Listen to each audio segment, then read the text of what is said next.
हरियाणा की हर अपडेट के लिए बेल आइकन दबाएं और सब्सक्राइब करें STV हरियाणा न्यूज। पंजाब से चले किसानों को दिल्ली आने की इजाजत मिल गई है। किसान सिंधु बॉर्डर से दिल्ली आ सकेंगे। इस दौरान पुलिस की टीम उनके साथ ही रहेगी। इस बीच किसान बुराड़ी जाने से इनकार कर रहे हैं, वो सिंधु बॉर्डर पर डटे हैं। किसान बीते दिन से ही दिल्ली आने की कोशिश में थे और इस दौरान कई बार उनके पुलिस के साथ भिड़ंत हुई। प्रदेश के मुख्यमंत्री मनोहर लाल ने कहा कि केंद्र सरकार किसानों से बातचीत के लिए हमेशा तैयार है। सीएम खट्टर ने कहा कि मेरी सभी किसान भाइयों से अपील है कि अपने सभी जायज मुद्दों के लिए केंद्र से सीधे बातचीत करें। आंदोलन इसका जरिया नहीं, इसका हल बातचीत से निकलेगा।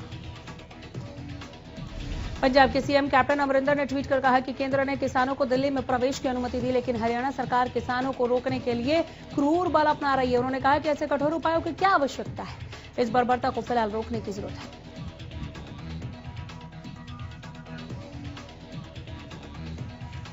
कुरुक्षेत्र में बीजेपी के जिला कार्यालय का भूमि पूजन और उद्घाटन कार्यक्रम में बतौर मुख्य अतिथि के रूप में पहुंचे बीजेपी प्रदेश अध्यक्ष ओम प्रकाश धनखड़ ने किसानों के मुद्दे पर बातचीत की।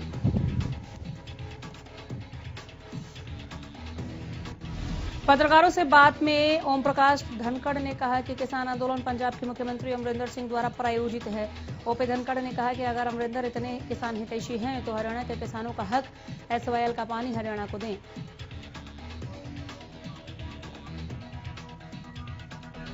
सिरसा के खैरका गांव के पास प्रशासन की ओर से की गई नाकेबंदी और पुलिस घेराबंदी को दिल्ली कूच कर रहे किसानों ने आधे घंटे में ही धराशायी कर दिया।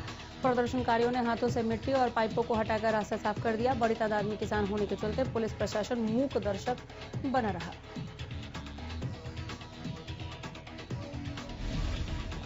आधे घंटे में ही किसानों ने ब्लॉक किए गए नेशनल हाईवे को खोलकर काफिला निकालने के लिए रास्ता बना लिया। इसके बाद पुलिस टीम ने सड़कों से खुद को हटाया। अलग अलग लगाए गए नाकों को खोल दिया गया।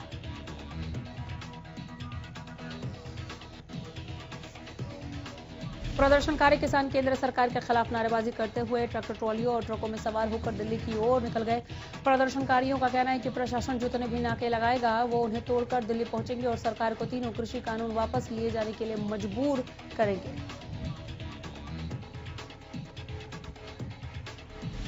भारतीय किसान यूनियन के हरियाणा प्रदेश अध्यक्ष गुरनाम सिंह चढ़ूनी के खिलाफ अंबाला के पड़ाव थाना में मामला दर्ज किया गया है। एसपी अंबाला राजेश कालिया ने बताया कि कानून का उल्लंघन करने पर कई किसान नेताओं के खिलाफ मामला दर्ज किया गया।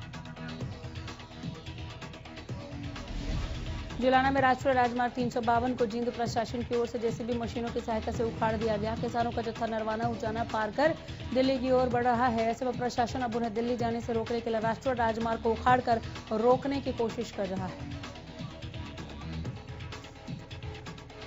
हजारों की संख्या में किसान ट्रैक्टर ट्रॉलियां लेकर दिल्ली की ओर बढ़ रहे हैं। किसानों की दिल्ली कूच को देखते हुए दिल्ली पुलिस ने बॉर्डर पर पहरा सख्त लगा रखा था, लेकिन दिल्ली पुलिस की ओर से मिली इजाजत के बाद सभी नाकों को हटाने का काम किया जा रहा है।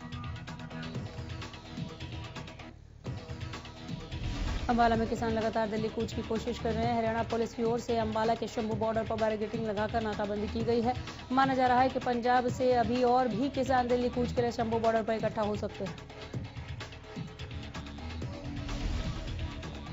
सोनीपत में किसानों का संघर्ष आज भी जारी है। दिल्ली कूच पर अड़े किसानों पर वाटर कैनन का इस्तेमाल किया गया। इस बीच पुलिस और किसानों के बीच माहौल तनावपूर्ण दिखा। किसानों का एक जत्था हल्दाना बॉर्डर पर पहुंचा, वहीं बॉर्डर पर भारी संख्या में पुलिस बल तैनात दिखी। दिल्ली हरियाणा बॉर्डर पर स्थिति तनावपूर्ण नजर आ रही है। पुलिस की ओर से किसानों पर आंसू गैस के गोले छोड़े गए। दिल्ली पुलिस की तरफ से बैरिकेडिंग की गई। दिल्ली बॉर्डर पर भारी पुलिस बल तैनात किया गया। हरियाणा कांग्रेस अध्यक्ष कुमारी शैलजा ने पानीपत पहुंचकर किसानों को अपना समर्थन दिया। कुमारी शैलजा ने कहा कि ये सरकार मजदूर और किसानों के दर्द तो नहीं समझती। ये सरकार किसानों और मजदूरों को रोनते हुए निजी क्षेत्रों को बढ़ावा देना चाहती है। शैलजा ने कहा कि ये 3 कृषि कानून किसानों को बिल्कुल खत्म कर देंगे। कुमारी शैलजा ने कहा कि हमारा समर्थन पहले दिन से ही किसानों के साथ है। कुमारी शैलजा बोली कि अगर सरकार 3 कृषि कानून वापस नहीं ले सकती तो उसे एक नया कानून बनाना चाहिए जो कि किसानों के हित में हो। कुमारी शैलजा ने कहा कि किसानों को MSP मिलती रहे, सरकार इस बात को सुनिश्चित करे, केवल बात न करे। कुमारी शैलजा ने कहा कि हम किसान के साथ सड़क से लेकर संसद तक खड़े हैं। हम किसानों को यह आश्वस्त करते हैं कि कांग्रेस पार्टी लगातार किसानों के हित में लगातार लड़ाई लड़ती रहेगी। हम किसानों के दर्द को समझते हुए उनकी लड़ाई लड़ते रहेंगे। कांग्रेस के राष्ट्रीय महासचिव रणदीप सिंह सुरजेवाला ने बड़ा ऐलान करते हुए कहा कि सोनिया गांधी और राहुल गांधी के नेतृत्व में जिस दिन केंद्र में हमारी सरकार बनेगी, हम लोग उसी दिन इन 3 कानूनों को खत्म करने का काम करेंगे। उन्होंने कहा कि किसानों को कांग्रेस का संपूर्ण समर्थन है। नेता प्रतिपक्ष भूपेंद्र सिंह हुड्डा ने कांग्रेस कार्यकर्ताओं से किसानों की मदद के लिए हर संभव प्रयास करने का आह्वान किया। इस दौरान उन्होंने कहा कि किसानों के लिए खाने पीने और ठहरने की व्यवस्था करें। सोशल मीडिया पर भी किसान आंदोलन छाया हुआ है। ट्विटर पर किसानों का कूच ट्रेंड कर रहा है। ट्विटर पर #किसान अब दिल्ली हुआ ट्रेंड कर रहा है। अपनी मांगों को लेकर किसानों का दिल्ली कूच आज भी जारी है। दिल्ली कूच के लिए निकले किसानों ने गुरुवार को अपना पहला पड़ाव पानीपत में डाला। इस दौरान हरियाणा न्यूज से हुई खास बातचीत के दौरान बाकी प्रदेश अध्यक्ष गुरनाम सिंह चौधरी ने सरकार किसानों की मांगों को लेकर गंभीर न होने का आरोप लगाया। उन्होंने कहा कि किसान अपनी गिरफ्तारियां देने के लिए तैयार है, लेकिन किसी भी कीमत पर आंदोलन को नहीं रोका जाएगा। चौधरी ने एक बार फिर कहा कि कानून को लागू करना और रद्द करना सरकार के हाथ में, इसलिए सरकार नए कृषि कानूनों को जल्द से जल्द वापस ले। बाकी नेता गुरनाम सिंह चौधरी ने कहा कि नए कृषि कानून से किसानों का हित नहीं हो सकता। साथ ही उन्होंने प्रदेश के किसानों से अपील की कि वो भी इस आंदोलन में शामिल होकर अपनी आवाज को बुलंद करें। फरीदाबाद दिल्ली बॉर्डर पर जाम देखने को मिला। किसान आंदोलन के चलते की गई बैरिकेडिंग के चलते वाहन चालकों को काफी परेशानी का सामना करना पड़ रहा है। गाड़ियों की चेकिंग के चलते जाम लगा। मौके पर पुलिस के आला अधिकारी बॉर्डर पर मौजूद हैं। कृषि कानूनों के विरोध में प्रदेश के सभी जिलों से किसान का दिल्ली कूच जारी है। इसी कड़ी में रतिया से भी किसानों ने दिल्ली की ओर कूच कर दिया है।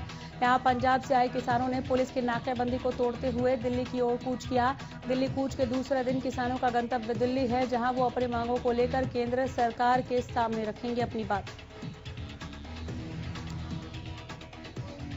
किसानों के आंदोलन को देखते हुए सिरसा पुलिस ने सुरक्षा बढ़ा दी है। सिरसा के घग्गर पुल को दोनों ओर से सील कर दिया गया। मिट्टी डालकर राष्ट्रीय राजमार्ग नंबर 9 को पूरी तरह से बंद कर दिया गया।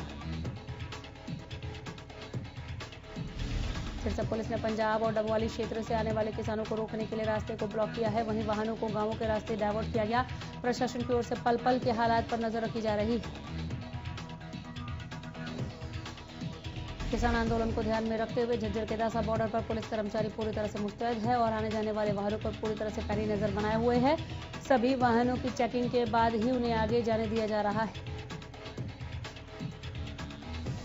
किसानों की ओर से जारी आंदोलन के बीच पुलिस ने कुछ शरारती तत्वों के खिलाफ मामला दर्ज किया। पुलिस ने पत्थरबाजी करने वालों और वाटर कैनन बैंक को नुकसान पहुंचाने वालों के खिलाफ मामला दर्ज किया है।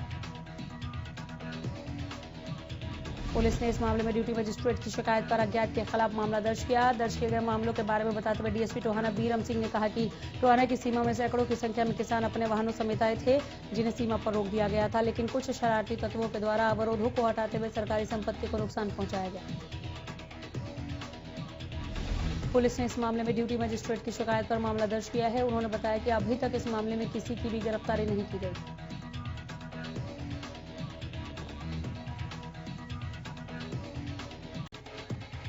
तीन कृषि कानून के विरोध में प्रदेश के कई जिलों में उग्र होते किसान आंदोलन को देखते हुए सुरक्षा के मद्देनजर रोडवेज विभाग ने कई रूटों पर अगले आदेश तक अपनी रोडवेज सेवा को बंद कर दी। गोहाना बस स्टैंड पर रोहतक, पानीपत, चंडीगढ़, जींद, सोनीपत, दिल्ली के अलावा कई रूटों पर जाने वाले बस सेवा को बंद कर दिया, जिसके चलते बसों में सफर करने वाले यात्रियों को परेशानी का सामना करना पड़ा। रोडवेज में सफर करने वाले यात्रियों ने बताया कि वो सुबह से ही बसों के इंतजार में गोहाना बस स्टैंड पर खड़े हैं, लेकिन रोडवेज बस नहीं चल रही है, जिसके चलते उन्हें आने जाने में परेशानी हो रही है। लोगों का कहना है कि प्राइवेट बस चालक अपनी मनमानी से बस चला रहा है और लिमिट से ज्यादा सवारियों को बिठा रहे हैं। गोहाना बस स्टैंड के डीआई राकेश सैनी ने बताया कि उन्हें चंडीगढ़ से आदेश मिले हैं कि हरियाणा में किसानों के आंदोलन के चलते कई जिलों में पुलिस ने बैरिकेड लगाए हुए हैं और कई स्थानों पर जाम लगा हुआ है, जिसके चलते गोहाना डिपो से लंबे रूटों पर चलने वाली सभी बस सेवा को बंद कर दिया गया। दिल्ली की ओर कूच करने वाले किसानों को रोकने के लिए होडल पुलिस ने हरियाणा यूपी सीमा को सील कर दिया। पुलिस बॉर्डर पर नाके लगाकर वाहनों की गहनता से जांच कर रही है। सीमा पर भारी पुलिस बल के साथ ही महिला पुलिस भी तैनात है।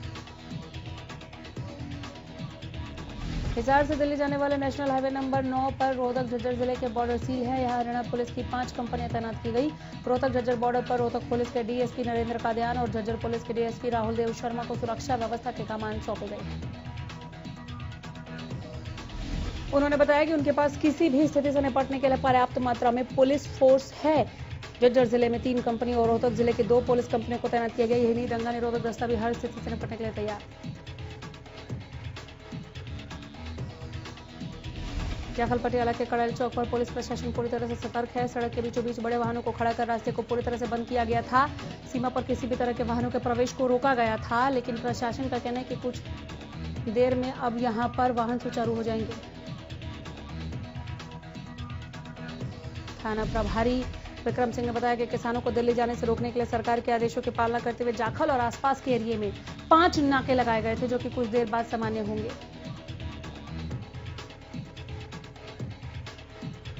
किसानों के बाद अब प्रदेश में कर्मचारी वर्ग भी सड़क पर उतर आया है, जिसके बाद सरकार की मुश्किलें लगातार बढ़ती दिख रही हैं। भिवानी में 1 दर्जन से ज्यादा कर्मचारी संगठनों ने अपनी मांगों को लेकर सरकार के खिलाफ रोष प्रदर्शन किया। इस दौरान इन कर्मचारियों ने सरकार के खिलाफ जमकर नारेबाजी की। कर्मचारियों ने आरोप लगाया कि सरकार रोजगार खत्म कर निजीकरण को बढ़ावा दे रही है। साथ ही में देश में किसान और कर्मचारियों को सरकार दबाने का काम कर रही है।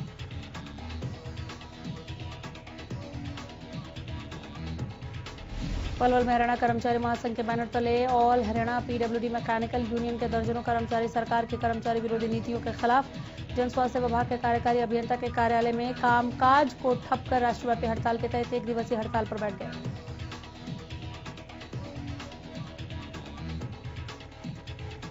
इस दौरान कर्मचारियों ने सरकार के खिलाफ जमकर नारेबाजी की और कर्मचारी नेताओं ने सरकार को चेतावनी दी। कर्मचारियों ने कहा कि अगर जल्द ही उनकी मांगों को पूरा नहीं किया गया तो सरकार के खिलाफ बड़ा आंदोलन करेंगे, जिसके जिम्मेदार वो स्वयं हरियाणा सरकार होगी। पलवल में किसान आंदोलन को लेकर पुलिस पूरी तरह से अलर्ट है। हरियाणा यूपी बॉर्डर पर वाहनों की चेकिंग की गई। किसानों की वेशभूषा में जो लोग भी दिखे उनकी जांच हुई। बॉर्डर से हरियाणा दिल्ली में प्रवेश करने वाले वाहनों की जांच भी हो रही थी, अब बंद है। ट्रेड यूनियनों के आह्वान पर देशव्यापी हड़ताल में रादौर के विभिन्न कर्मचारी संगठनों ने भी हिस्सा लिया। कर्मचारियों ने सरकार की जन विरोधी नीतियों के खिलाफ प्रदर्शन कर अपना रोष दिखाया। प्रदर्शन के दौरान महिला कर्मचारी की ओर से लोकगीत की तर्ज पर तैयार किए गए गीत के माध्यम से अपना गुस्सा जाहिर किया गया। कर्मचारी नेता प्यारेलाल तंवर ने कहा कि सरकार की ओर से विभागों और उपक्रमों के किए जा रहे निजीकरण पर रोक लगाए और जन सेवाओं के विभागों का विस्तार कर जनता को बेहतर जन सेवाएं प्रदान करें। उन्होंने कर्मचारियों की विभिन्न मांगों को लेकर किसानों के आंदोलन का भी समर्थन करते हुए कहा कि सरकार किसानों पर थोपे का कानून वापस नहीं लेगी तो देश में खाद्यान्न सामग्री और अगर निजी कंपनियों के हाथों में चली गई तो किसान के साथ आम आदमी पर भी महंगाई की मार पड़ेगी। एडीजीपी संदीप खीरवार, एसपी रंधावा और जिला उपायुक्त श्यामलाल पुनिया ने राई एजुकेशन सिटी का जायजा लिया। बता दें कि किसानों को रोकने के लिए 1 दर्जन से ज्यादा कंपनियां तैनात की गई थी। वहीं 2000 से ज्यादा पुलिसकर्मियों के साथ महिला पुलिसकर्मी भी तैनात थे। एडीजीपी संदीप खीरवार ने कहा कि स्थिति को नियंत्रण करने के लिए प्रशासन हर संभव प्रयास कर रहा है। प्रशासन का प्रयास है कि लोगों को कम से कम असुविधा हो। वहीं व्यवस्थाओं को लेकर वो बोले कि धारा 144 के तहत किसी भी तरह की गतिविधि की परमिशन नहीं दी गई। ये सब माहौल शांत होने से पहले तक की बात है। जिला उपायुक्त ने कहा कि किसान नेताओं को एहतियातन 1 या 2 किसान नेताओं को गिरफ्तार किया गया। वहीं हाईवे पर ट्रैफिक पूरी तरह से चल रहा है। 1-2 दिन रूट डाइवर्ट किए गए, बाकी स्थिति सामान्य है। आमजन को किसी प्रकार की समस्या न हो इसके लिए पुलिस प्रशासन की ड्यूटी लगी है।